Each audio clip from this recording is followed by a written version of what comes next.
Je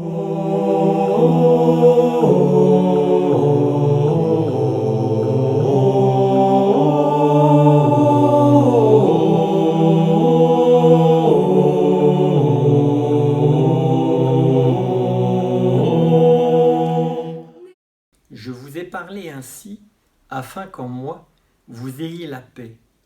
Dans le monde, vous avez à souffrir, mais courage. Moi, je suis vainqueur du monde. Quand ces événements surviendront, relevez la tête, car votre rédemption est proche.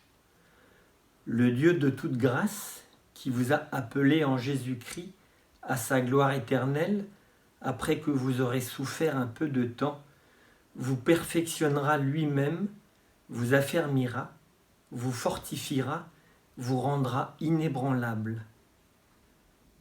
Mes frères et sœurs, considérez comme un sujet de joie complète les diverses épreuves auxquelles vous pouvez être exposés, sachant que la mise à l'épreuve de votre foi produit la persévérance.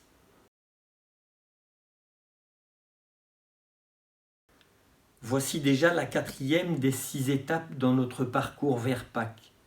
Ne sombre pas, laisse-toi purifier, entre en combat spirituel. N'avons-nous jamais eu envie, devant un obstacle ou une situation que nous jugions inextricable, de tout laisser tomber, d'abandonner? Plusieurs récits dans la Bible nous relatent des situations de gens découragés ou désespérés, la femme hémorragique ou encore le lépreux. Mais un retient plus particulièrement mon attention, le récit de Bartimée. Au début du récit, l'aveugle Bartimée est sur le bord du chemin, plongé dans les ténèbres. Nous pouvons tout à fait l'imaginer seul, désespéré, complètement découragé, mendiant, cet homme est comme mort. Mais au passage de Jésus, Bartimée implore à pleine voix: « Jésus, fils de David, aie pitié de moi ». Cette réaction révèle qu'en Bartimée demeure malgré tout une aspiration à la vie et que demeure en lui une espérance profonde.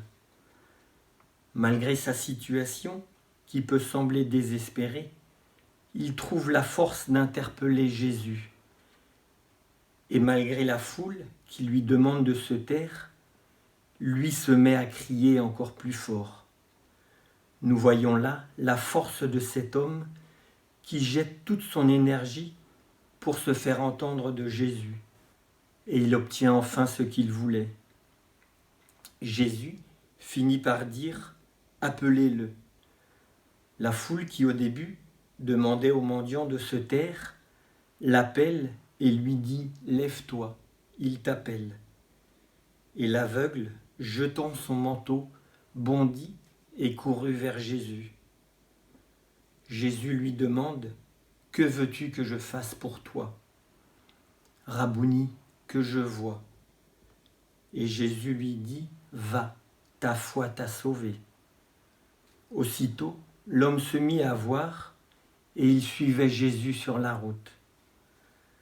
Bartimée n'a pas sombré, il s'est laissé purifier. Sa foi lui a permis de sortir des ténèbres dans lesquelles il était plongé. L'évangéliste Marc ne nous explique pas comment il a mené son combat pour continuer à espérer malgré l'épreuve de la cécité. Voici la définition que le catéchisme de l'Église catholique donne du combat spirituel.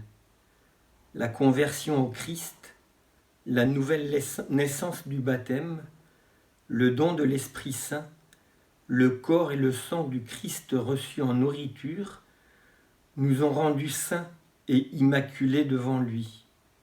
Cependant, la vie nouvelle reçue dans l'initiation chrétienne n'a pas supprimé la fragilité et la faiblesse de la nature humaine, ni l'inclination au péché, qui demeure dans les baptisés pour qu'ils fassent leur preuve dans le combat de la vie chrétienne, aidés par la grâce du Christ.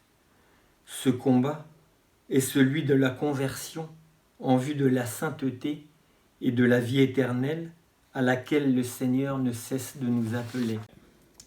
La vie chrétienne n'est pas un chemin facile.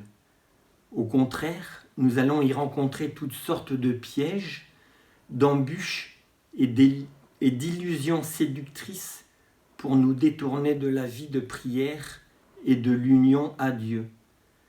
Heureusement, nous disposons de nombreuses armes pour mener ce combat, par exemple la parole de Dieu, le jeûne, la prière des saints et de la Vierge Marie, mais aussi l'humilité, la confiance en Dieu, la joie, la vérité. Il nous faut apprendre à identifier ces armes et à les utiliser comme les obstacles intérieurs et extérieurs qui visent à nous détourner de Dieu. Ainsi armés, nous pourrons nous engager dans ce combat dont l'enjeu est notre liberté et nous avancerons avec la grâce de Dieu vers la paix et le bonheur qu'il veut nous donner en abondance. Dans le texte des Béatitudes de l'Évangile de Saint Matthieu, Jésus nous offre un chemin pour vivre un bonheur profond et durable. Ce chemin nous impose d'entrer dans un combat permanent. Heureux les pauvres en esprit, car le royaume des cieux est à eux. Heureux les affligés, car ils seront consolés. Heureux les doux, car ils posséderont la terre. Heureux les affamés et assoiffés de la justice, car ils seront rassasiés. Heureux les miséricordieux, car ils obtiendront miséricorde. Heureux les cœurs purs, car ils verront Dieu. Heureux les artisans de paix, car ils seront appelés fils de Dieu. Heureux les persécutés pour la justice, car le royaume des cieux est à eux.